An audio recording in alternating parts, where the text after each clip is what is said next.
শ্লোকের অনুবাদ। সমস্ত অস্ত্রের মধ্যে আমি বজ্র, গাভীদের মধ্যে আমি কামধেনু, সন্তান উৎপাদনের কারণ স্বরূপ আমি কামদেব, এবং সর্পদের মধ্যে আমি বাসুকী।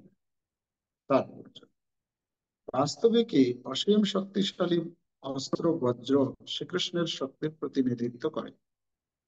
চিন্ময় জগতে কৃষ্ণলোকে গাভীদের যে কোনো সময় দহন করলে ইচ্ছামতো যে কোনো পরিমাণ দুধ পাওয়া যায়।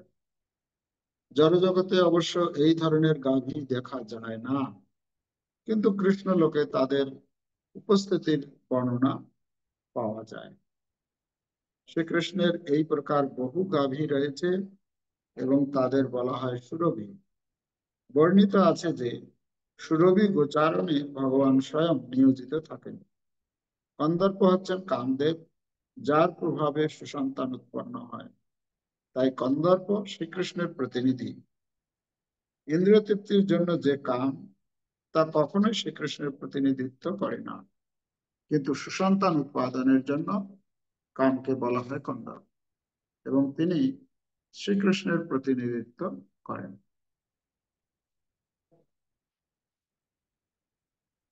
এখানে ভগবান ইতিপূর্বে তার 30টি বিভূতির কথা তিনি বর্ণনা করেছেন। 30টি বিভূতির বর্ণনার পর আজকের এই শ্লোকে তিনি বলছেন, আয়ুধানাম অহম বজ্র। তো আয়ুধ, আয়ুধ মানে হচ্ছে অস্ত্র।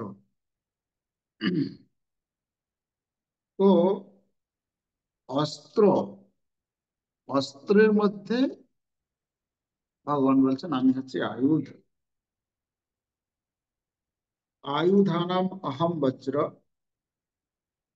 ধেনুনামস্মি কাম, প্রজনস্মি কন্দর্প, সর্পাণামস্মি বাস। এই শ্লোকে 4টি বিভূতির কথা ভগবান তুলে ধরেছেন। তো প্রথম হচ্ছে অস্ত্রের মধ্যে আমি বজ্র। শিল প্রভুপাদ তার তাৎপর্যে তিনি লিখেছেন, বাস্তবে কি অসীম শক্তিশালী অস্ত্র বজ্র শ্রীকৃষ্ণের শক্তির প্রতিনিধিত্ব করে। কেন? কেননা এই যে অস্ত্র বজ্র, যা ইন্দ্র ব্যবহার করে থাকে, এই অস্ত্র সম্বন্ধে শ্রীমদ্ ভাগবতমের 6ষ্ঠ স্কন্ধে 9ম অধ্যায়ে এখানে বর্ণনা করা হয়েছে যে কিভাবে এক সময়কার কথা দ্রষ্টা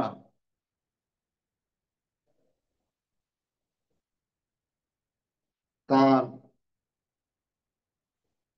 পুত্র ছিল বিশ্বরূপ। তো এই আহ আহ বিশ্বরূপ যখন একবার তার গুরুর চরণে অপরাধ করে, বৃহস্পতির চরণে, তো বৃহস্পতির চরণে অপরাধ করলে সে গুরুদেব তিনি নিজেকে আত্মগোপন করে রাখেন। তো তখন মানে ঘটনাটা হয়েছিল, একবার দেবগুরু বৃহস্পতি ইন্দ্রের সভায় গিয়েছেন, আর যখন ওখানে পৌঁছেছেন তখন কি হয়েছে, ইন্দ্র তখন অপ্সরাদের সঙ্গে নাচ গানে এত ব্যস্ত ছিল, এত তন্ময়তা ছিল, যে তার গুরুদেব যে সেখানে উপস্থিত হয়েছেন সে কথা সে বুঝতে পারেনি। গুরুদেব, শাস্ত্র নিয়ম অনুসারে গুরুদেব, গুরুজন ব্যক্তি যখন আসেন, তার সাদর সম্ভাষণ প্রণাম আদি করতে হয়। তো ইন্দ্র কিছুই করেনি। তখন গুরুদেব বুঝতে পেরে যে ইন্দ্র তার আহ, অহংকারের মধ্যে মদমত্ত হয়েছে, একে উচিত শিক্ষা দেওয়া উচিত।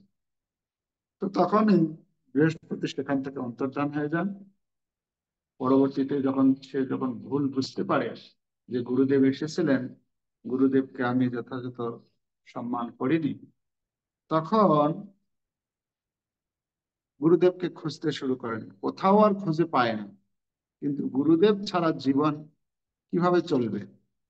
বিভিন্ন যে যাগ যজ্ঞ যা কিছু করা হয়, উপদেশ নির্দেশ আদি, সেটা কি করে কোথা থেকে পাবে? তখন কি করলেন তিনি? এই অন্যান্য মুনি ঋষিদের নির্দেশে এই ত্বষ্টার পুত্র বিশ্বরূপকে গুরু রূপে গ্রহণ করলেন। যদিও সেই ত্বষ্টা ছিল এই এই কি বলে, বিশ্বরূপ ছিল খুব কম বয়স, অল্প বয়স, কিন্তু তাকে গুরু রূপে গ্রহণ করলেন কেন? তার মধ্যে সেই ব্রহ্মণত্ব গুণ ছিল। তো একদিনকার ঘটনা, এই ঘটনায় কি হলো, এই ত্বষ্টার পুত্র, ত্বষ্টার সঙ্গে বিবাহ হয়েছিল এই দৈত্য কন্যার সঙ্গে, অসুর কন্যার সঙ্গে ত্বষ্টার বিবাহ হয়। তো সেই বিশ্বরূপের মাতৃপক্ষ এবং পিতৃপক্ষ দুই দিকেই, পিতৃপক্ষ হচ্ছে দেবতাগণ আর মাতৃপক্ষ হচ্ছে অসুরগণ। তো সেই দেবতাদের হয়ে যজ্ঞ করতে করতে সেই কখনো কখনো সেই মাতৃপক্ষের উদ্দেশ্য যজ্ঞে আহুতি প্রদান করত। এটা যখন ইন্দ্র বুঝতে পারলো, বুঝতে পারার সাথে সাথে সে কি করলো, তীক্ষ্ণ অস্ত্র দিয়ে সেই বিশ্বরূপের, তার তিনটি মস্তক ছিল বলা হচ্ছে, সে তিনটি মস্তক একসাথে কেটে ফেলেছে। তো মারা গেল। গুরু হত্যা পাপ, গুরু হত্যা পাপের ফলে সে ঘটনা রয়েছে, কতদিন লেগেছে সেই গুরু হত্যা পাপ থেকে, এই গুরু হত্যা পাপ থেকে কিভাবে মুক্ত হবে, সেটা একটা ঘটনা রয়েছে। কিন্তু আমাদের এখানে বিষয় হচ্ছে, যখন ত্বষ্টা দেখলো তার পুত্রকে এভাবে মেরে দিয়েছে ইন্দ্র, ত্বষ্টা তখন একটি যজ্ঞ করলেন। সেই যজ্ঞের মাধ্যমে একটি সন্তানের জন্য পুত্রেষ্টি যজ্ঞ করলেন। সেই যজ্ঞের উদ্দেশ্য ছিল যে এমন একজন সন্তান লাভ করবে যে সন্তানের মাধ্যমে, যে সন্তান ইন্দ্রকে বধ করবে।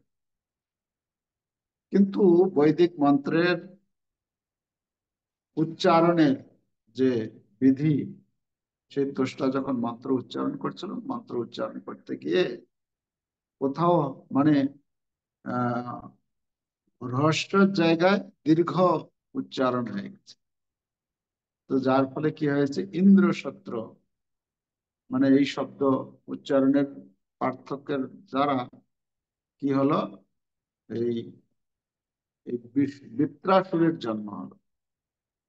বৃত্রাসুর এত দুর্ধর্ষ অসুর, মানে তার বর্ণনা করা হচ্ছে যে তার শরীর এত প্রকাণ্ড প্রকাণ্ড ছিল যে আকাশ ছুঁয়ে যায় ত্রিশূল হাতে নিয়ে। তো তখন সেই যজ্ঞ থেকে বেরিয়ে এসেছে। তখন ত্বষ্টা বলছে, তুমি ইন্দ্রকে বধ করো, আদেশ দিয়েছে। তো তখন ইন্দ্রের কাছে গিয়ে মানে দেবতাদেরকে অ্যাটাক করেছে, স্বর্গ থেকে সবাইকে স্বর্গচ্যুত করেছে। বিশাল যুদ্ধ শুরু হয়েছে, সমস্ত দেবতাগণ মিলে এই বৃত্রাসুরের সঙ্গে যুদ্ধ করছে। এই যুদ্ধ করতে করতে দেবতাদের যত অস্ত্র ছিল সমস্ত অস্ত্র সে খেয়ে ফেলেছে, মানে গিলে ফেলেছে। এত শক্তিশালী, কোনো অস্ত্র কাজ করেনি। তো এখন কি করবেন, সমস্ত দেবতাগণ বিপদে পড়েছেন। কি হবে এখন, হাহাকার। তো তখন সমস্ত দেবতাগণ মিলে, দেবতাগণের একটাই উপায়, যখন বিপদে পড়বে ভগবানের কাছে। এটা হচ্ছে দেবতা এবং অসুরের মধ্যে পার্থক্য। দেবতা যখনই বিপদে পড়ে, দেবসুলভ ব্যক্তিগণ তখন ভগবানের আশ্রয় গ্রহণ করে, ভগবানের চরণে যায়। আর অসুর স্বভাব সম্পন্ন যারা, তারা ভগবানের কাছে তো যায় না, তারা আরো উপরন্তু ভগবানের নামে নালিশ শুরু করে দেয়। ভগবানের নামে কমপ্লেন শুরু করে দেয়। তো যাই হোক, এভাবে সমস্ত দেবতাগণ ভগবান শ্রীকৃষ্ণের কাছে গেলেন।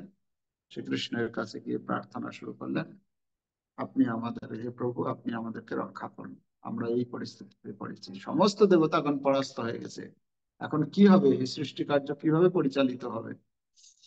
তো তখন ভগবান শ্রীকৃষ্ণ বললেন যে ঠিক আছে, তোমরা এক কাজ করো, তোমরা এই একজন মুনি রয়েছেন, ঋষি রয়েছেন, সেই ঋষির কাছে যাও। সেই ঋষি ঋষি সে তপস্যা করছে, আর তার তপোবলে তার শরীর এতটাই শক্তিশালী হয়েছে, সেই আহ সেই ঋষি প্রতিদিন নারায়ণ কবচ মন্ত্র পাঠ করেন। এই নারায়ণ কবচ মন্ত্র পাঠ করেন এবং তার তপোবলে সে এত শক্তি অর্জন করেছে, তার যে শরীর, তার দেহ, মন, তার সম্পূর্ণ শরীর, অস্থি সমস্ত শুদ্ধ হয়ে গেছে এবং শক্তিশালী হয়েছে। তো তোমরা কাজ করো, সেই ঋষির কাছে গিয়ে সেই ঋষির কাছে প্রার্থনা করো, সেই ঋষি যদি শরীর ত্যাগ করে, তার অস্থি, তার শরীরের অস্থি যদি প্রদান করে, সেই অস্থি দিয়ে তোমরা কি করবে, এই একটি অস্ত্র তৈরি করবে। প্রথমত তারা কিন্তু দ্বিধাবোধ করছিল, কি করে হয়, একজনকে গিয়ে শরীর কি করে চাইতে পারি যে আপনি মৃত্যুবরণ করুন, আপনার হাড়গুলো আমাদের লাগবে। তো ভগবান আদেশ করলেন, না, তোমরা যাও, যাও। সেই ঋষি এত মহান, তিনি অপরের কল্যাণের জন্য তার জীবন সর্বস্ব দিতে প্রস্তুত, তোমরা যাও। তো তখন ভগবানের কথা আহ অনুসারে তারা গেলেন সেই মহর্ষি দধিচির কাছে। সে দধিচির কাছে গিয়ে তারা তাদের আরতি জানালেন যে আপনি, আমরা এসেছি ভগবানের নির্দেশে, ভগবান বলেছেন, তো আপনি আপনার এই আহ শরীর আমাদেরকে প্রদান করুন। প্রথমত কিছু যুক্তি উত্থাপন করেছিলেন সে দধিচি মুনি, সেটা শ্রীমদ্ ভাগবতমের ষষ্ঠ স্কন্ধে বর্ণনা রয়েছে, আপনারা অধ্যয়ন করে নেবেন, যে দেবতা এবং দধিচি ঋষির মধ্যে কথোপকথন কিভাবে হয়েছে। পরবর্তীতে দধিচি মুনি ভগবানের নির্দেশ যেহেতু, আর এই আমার একজন ব্যক্তির জন্য সমস্ত দেবতাগণ উপকৃত হবে, তারা এরকম বিপদে পড়েছে, তো যাই হোক, এই শরীর তো হচ্ছে নশ্বর, একদিন না একদিন নষ্ট হবেই।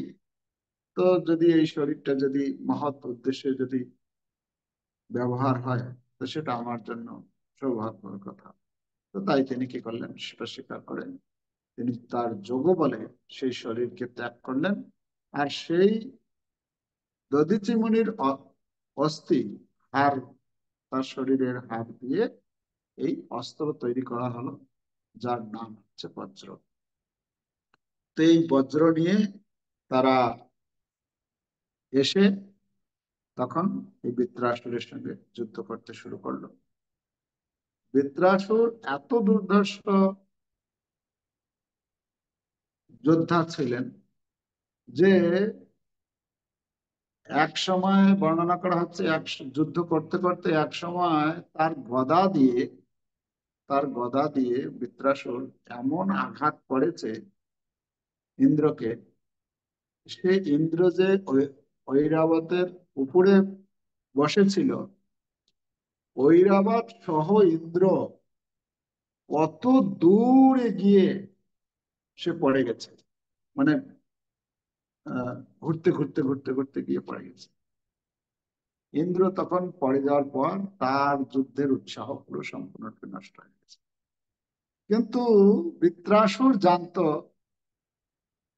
বৃত্রাসুর জানতো যে এই যে ইন্দ্রের হাতে যে বজ্র রয়েছে, এই বজ্র হচ্ছে ভগবানের নির্দেশে তৈরি করা হয়েছে, ভগবানের শক্তি এই বজ্রের মধ্যে রয়েছে, এবং এই বজ্র দিয়ে যখন আমাকে আঘাত করবে তখন আমার মৃত্যু হবে।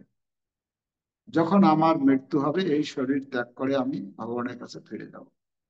সেই যুদ্ধক্ষেত্রেই বৃত্রাসুর এত বড় একজন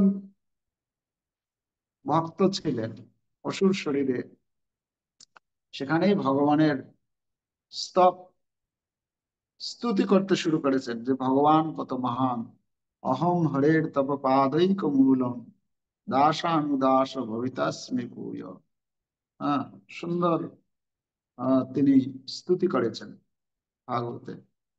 তো যে ভগবান কত মহান, হে ভগবান, আমি চাই আমার এই শরীর ত্যাগ করার পর আমি যেন আপনার শুদ্ধ ভক্তের সঙ্গ যেন লাভ করতে পারি, আপনার ভক্তের কাছে যেন সুপথে গুণান্স্তে আমি যেন এই কর্ণকুহর দিয়ে আপনার লীলা মহিমা আপনার গুণকথা যেন আমি শ্রবণ করতে পারি, আপনি সেই আশীর্বাদ আমাকে প্রদান করুন ইত্যাদি। এইভাবে ভগবানের কাছে স্তুতি করার পর দেখছে ইন্দ্র আর তাকে আর আঘাত করছে না। তখন ইন্দ্রের প্রতি ক্রুদ্ধ হয়ে বলছেন, তোমরা নাই তোমরা নাই দেবতা, তোমরা ভগবানের ভক্ত।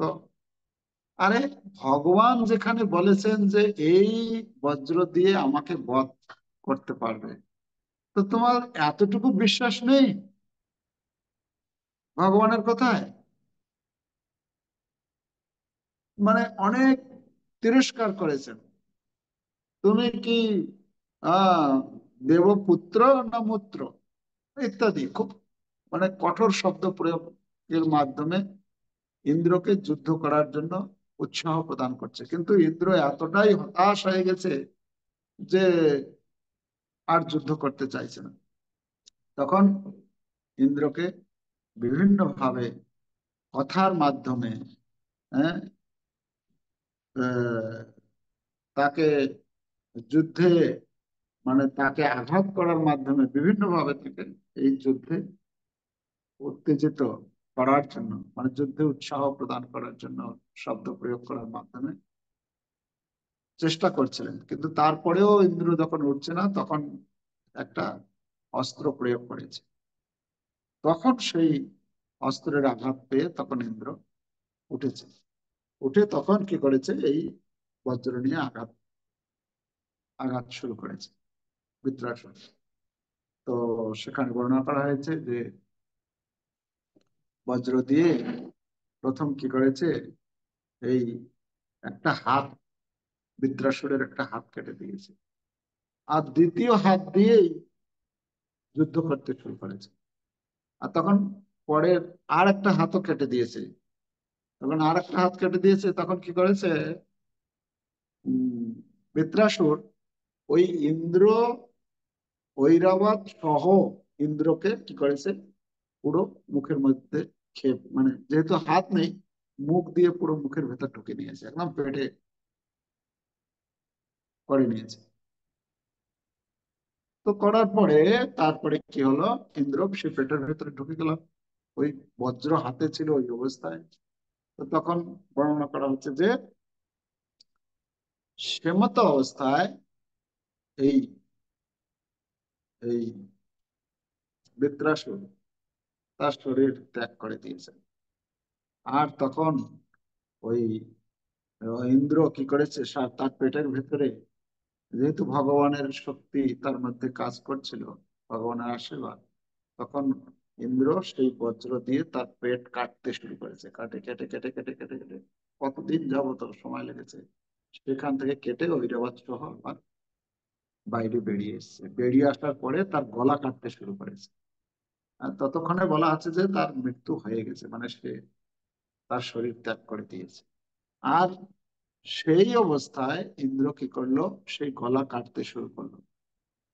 সেই যে গলা কাটছে, গলা কাটতে এতদিন সময় লেগেছে যে বলা হচ্ছে 100 বছর সময় লেগেছে এই গলাটা কাটতে বজ্র দিয়ে। মানে কত বড় তাহলে কঠিন ছিল সেই বৃত্রাসুরের গলা।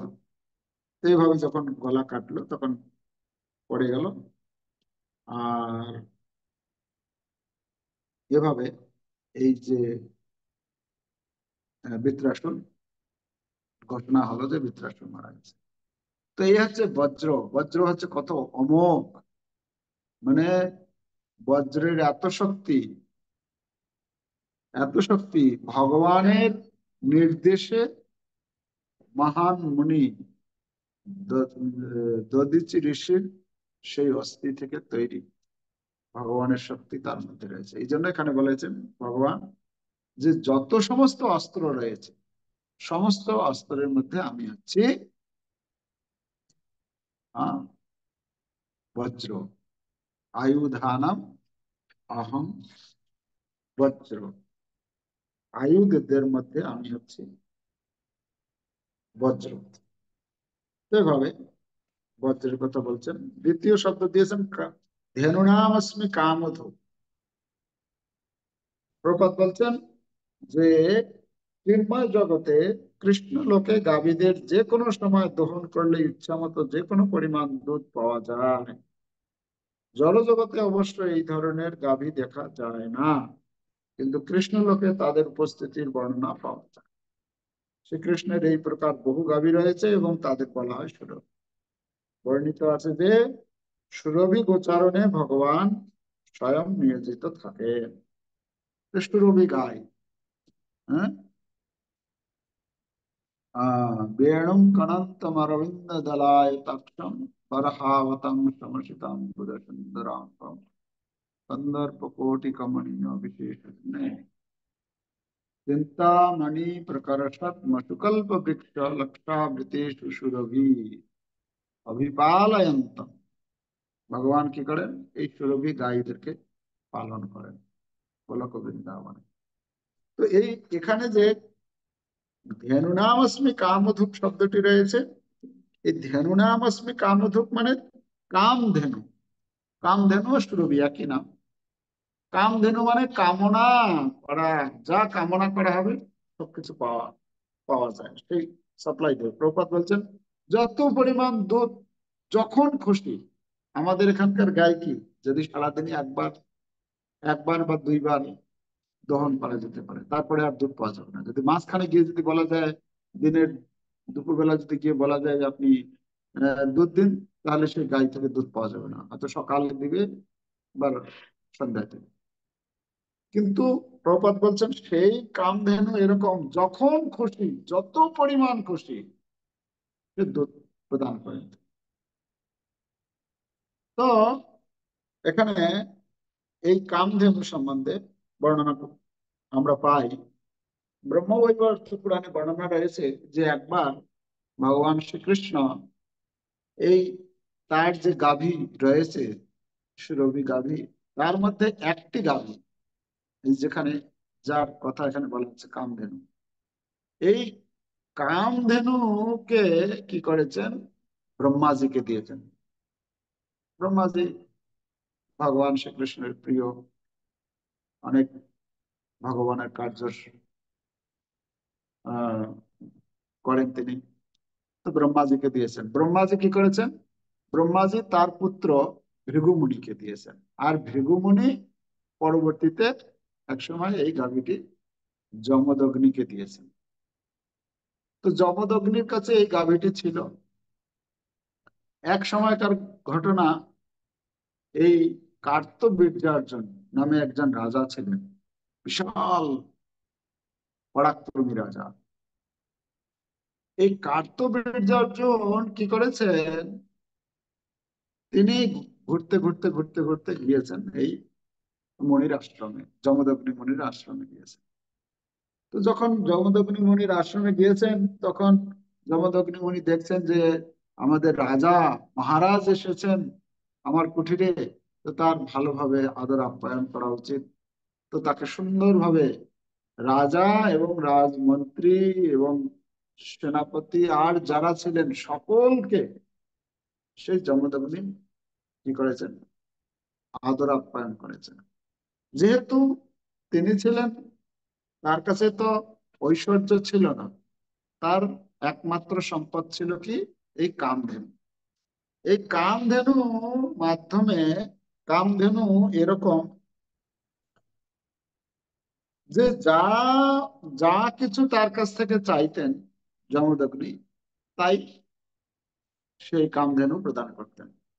তো যখন উম মহারাজ কার্তবীর্যার্জুন সহ তার সৈন্য সবাইকে বসিয়েছেন, আহার স্বাদিষ্ট ভোজন প্রদান করবেন, বিভিন্ন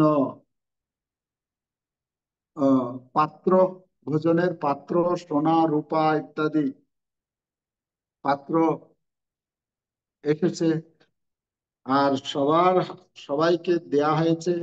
সেখানে সুন্দর সুন্দর পাকা ফল দিয়েছেন সবাইকে। সবাইকে বলা হচ্ছে লাড্ডু, তারপরে পুরি, মানে বিভিন্ন প্রকারের পদ সেখানে আহ পরিবেশন করা হয়েছে। দুধ, দই, ঘি, মানে এত পরিমাণ, বলা হচ্ছে নদীর মতো। মানে অত মহারাজ গিয়েছেন, তার সঙ্গে সৈন্য সামন্ত কত ছিল, সবাইকে পরিবেশন করেছেন। তারপরে বস্ত্র, সুন্দর সুন্দর বস্ত্র দিয়েছেন, আভূষণ, সবকিছু। তো তখন এই যে সৎকার করেছেন জমদগ্নি, কার মাধ্যমে, কিভাবে করতে পারলেন? এই কামধেনু, কামধেনুর কাছ থেকে এই সমস্ত কিছু সরবরাহ কামধেনু করেছে। তো এইভাবে তার সেবা সৎকার যখন হয়ে গেল, কিন্তু রাজা যখন তখন চিন্তা করতে থাকলো যে একজন মুনি, হ্যাঁ, জমদগ্নি ঋষি, সে কি করে তার পক্ষে সম্ভব এই যে স্বাদিষ্ট ভোজন যে আমরা এখন পাচ্ছি, এটা আমার রাজ দরবারে কখনোই এরকম স্বাদিষ্ট ভোজন পাইনি। আরে এত পরিমাণে কি করে, কোথা থেকে সরবরাহ করছে? তো তখন খবর পেল যে এই জমদগ্নি ঋষির কাছে একটি গাই রয়েছে, সেই গাই থেকে সবকিছু সরবরাহ। তখন জমদগ্নি কি করলেন, যে না, এই গাইটি তাহলে আমার রাজপ্রাসাদে থাকা উচিত, এটা এখানে থাকা উচিত। আপনি তো মুনি, আপনার কাছে আপনার আপনার কি প্রয়োজন? তো তিনি কি করলেন, জমদগ্নি তখন নিষেধ করলেন যে না, এটি হচ্ছে আহ পরম্পরা ধারায়, ব্রহ্মা থেকে ভগবান, থেকে ব্রহ্মা, ব্রহ্মা থেকে ভৃগুমুনি, হ্যাঁ, সেখান থেকে এসেছে, ভগবান প্রদত্ত। আর এটি মুনি ঋষিদের জন্যই, মানে এটা রাজা অপরাধী, অপরাধমূলক কাজ করলে সে গায়ে কোনো কিছুই প্রদান করবে না, ইত্যাদি। যখন দিতে নারাজ হলেন, তিনি দিতে চাইলেন না, তখন সেই কার্তবীর্যার্জুন কি করলো, জোরপূর্বক সেই গাভীকে নিয়ে যাবে। আর যখন জোর করে নিয়ে যাবে, তখন যমদগ্নি কি করবে, তিনি তো, তার তো সৈন্য বল অত কিছু নেই, আর রাজাকে কি করে বাধা দিতে পারেন? তখন সেই যমদগ্নি কি করলেন, সেই গাভীকেই, সেই কামধেনুকেই বললেন যে হে মাতো, আমি তো তোমার কিছু করতে পারছি না, তুমি তুমি নিজেই তোমাকে সুরক্ষা প্রদান করো। আর যখন বলেছেন, তখন সেই কামধেনু থেকে বিশাল বড় বড় অস্ত্র শস্ত্র নিয়ে সেই সেনা উৎপত্তি শুরু হয়েছে।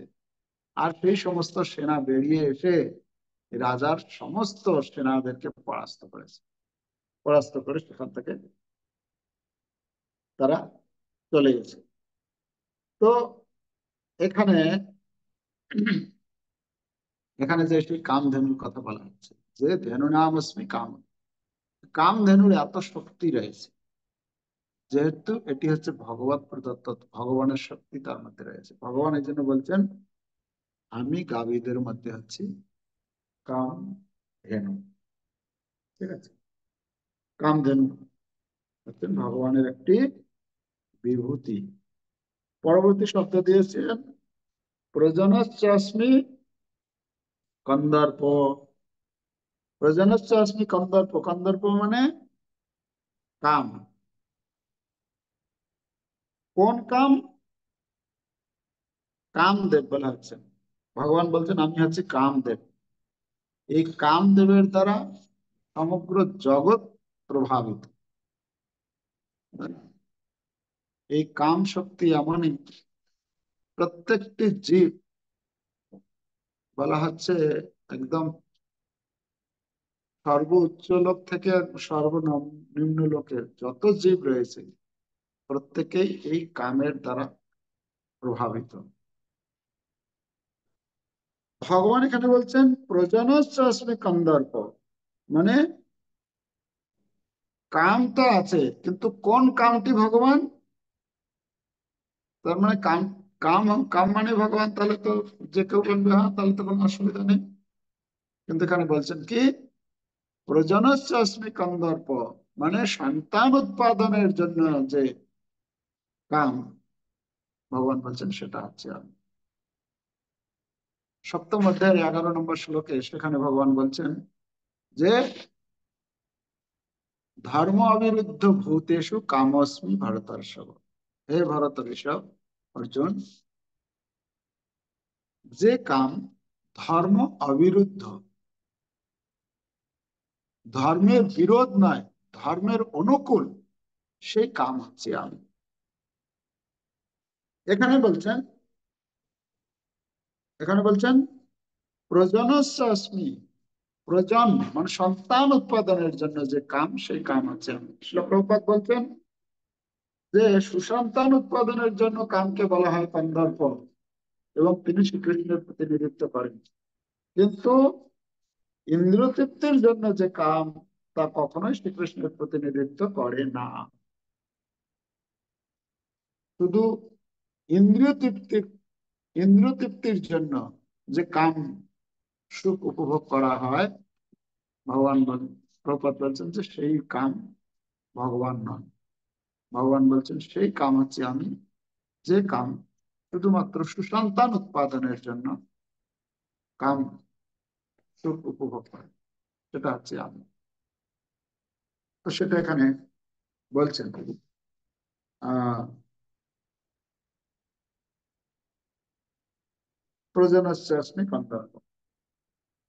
তো এই কাম সম্বন্ধে যেরকম ওই ঘটনা রয়েছে শ্রীমৎ ভাগবতমে, সেটা আর বলছি না। শ্রীমৎ ভাগবতমের নবম স্কন্ধে যজাতি মহারাজের ঘটনা রয়েছে, যে কামের দ্বারা আহ, এই জগতে এই কাম উপভোগের মধ্যে, কাম উপভোগকারীদের মধ্যে সব থেকে মানে আগে, মানে কাম সুখ উপভোগ করেছেন তিনি হচ্ছেন যজাতি মহারাজ। তার বিশাল ঘটনা রয়েছে শ্রীমৎ ভাগবতম নবম স্কন্ধে, ওই 18 অধ্যায়ে, নবম স্কন্ধে মনে হয় 24টি অধ্যায় রয়েছে, 18 অধ্যায়, 18 নম্বর অধ্যায়। তো সেখানে কিভাবে মহারাজ যজাতি বিষ্ণু পর্বত কন্যা, রাজা মহারাজ বিষ্ণু পর্বত কন্যা শর্মিষ্ঠাকে বিবাহ করেছিলেন। আর এই বিশ্ব কি বলে, এই এই শর্মিষ্ঠা আর দেবযানীর মধ্যে, দুইজনের মধ্যে কিভাবে ঝগড়া করে। এই দেবযানী ছিল শুক্রাচার্যের কন্যা। শুক্রাচার্যের কন্যা দেবযানীকে একটি কুয়োর মধ্যে ফেলে দেয়। আর যজাতি মহারাজ ঘুরতে ঘুরতে ঘুরতে ঘুরতে গিয়ে সেই আহ যজাতিকে, দেবযানীকে সেখান থেকে উদ্ধার করেন, নগ্ন অবস্থায় ছিল।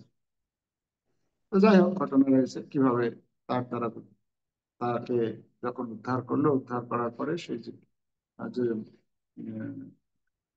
আহ, দেবযানী বললো যে এরকম অবস্থায় আমি তো আর অন্য কোনো পুরুষের করতে পারবো না, আপনি আমাকে বিবাহ করুন।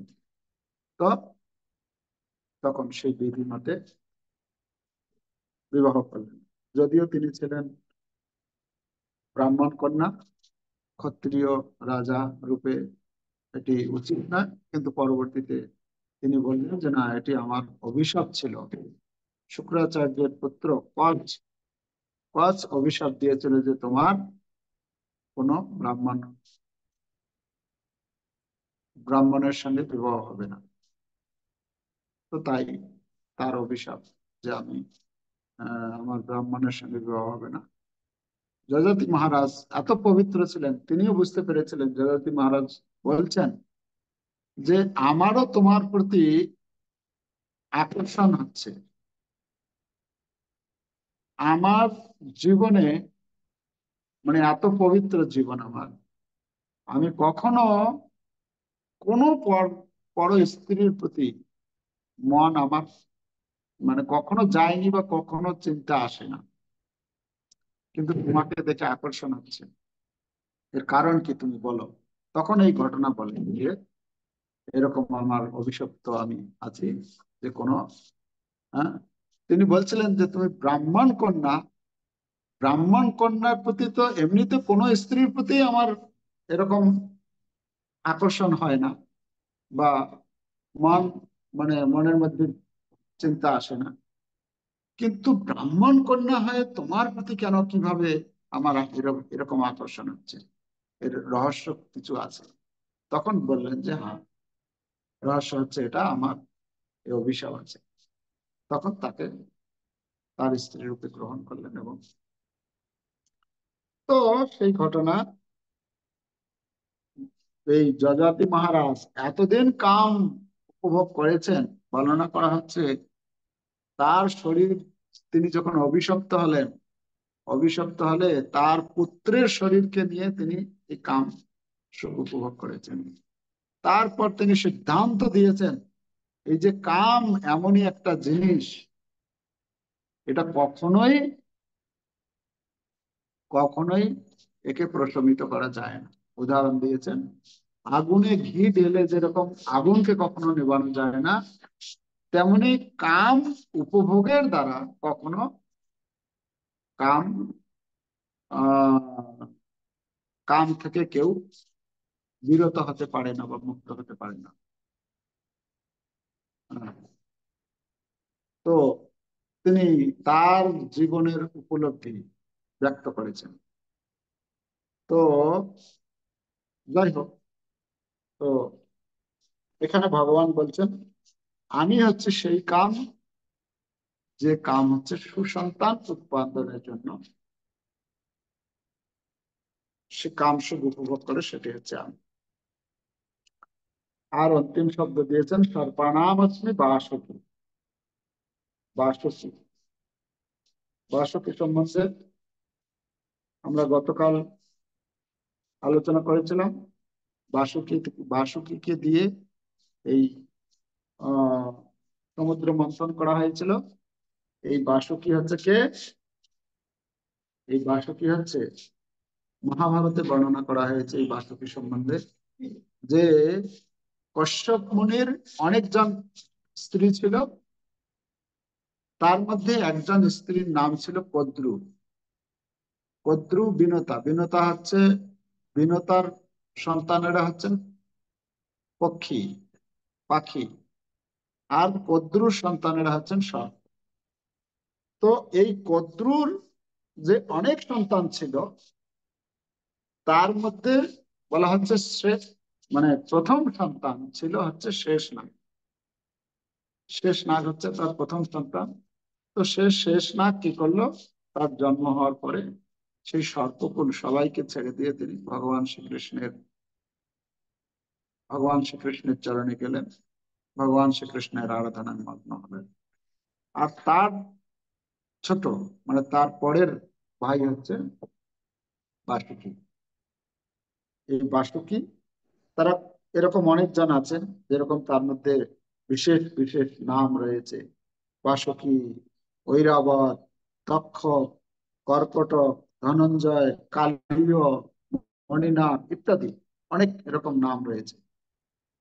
তো সেই সাপেদের মধ্যে এই বাসুকি হচ্ছে সর্প, সর্পাণাম অস্মি বাসুকি।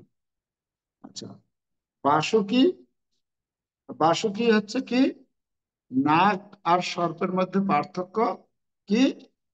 নাগ হচ্ছে বহু ফণা বিশিষ্ট, আর সর্প হচ্ছে এক ফণা বিশিষ্ট, শক্তিশালী কিন্তু একটা ফণা।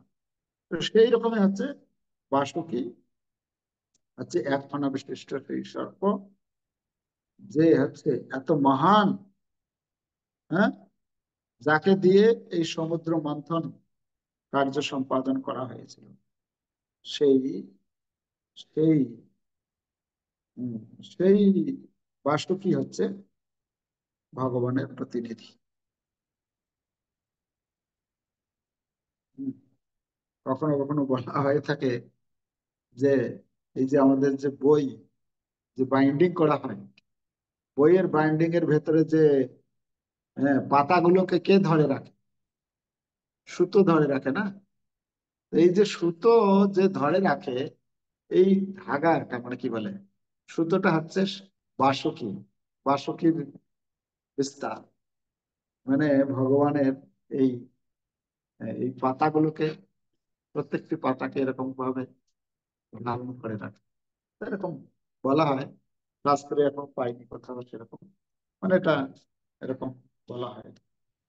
তো যাই হোক, উম, ভগবান বলছেন এই বাসুকি হচ্ছে আমি।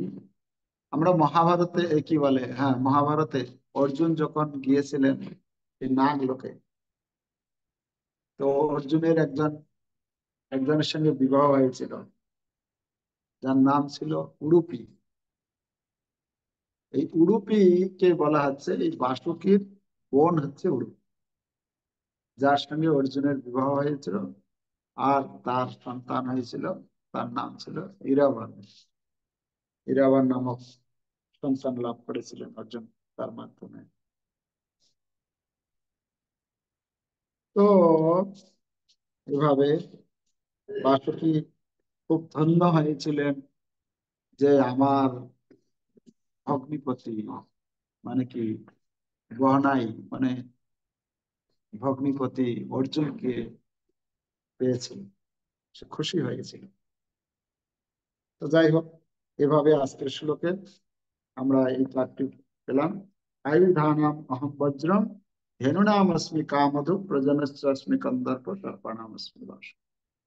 ভগবান তার এই প্রত্যেকটি চারটি কথা বলেছেন। ভগবান বলছেন এটা হচ্ছে আমি, ভগবানের বিভূতি। হরে কৃষ্ণ কৃষ্ণ কৃষ্ণ হরে হরে, হরে রাম রাম রাম হরে হরে। জগৎ বিষ্ণু প্রভুপাদ কি জয়।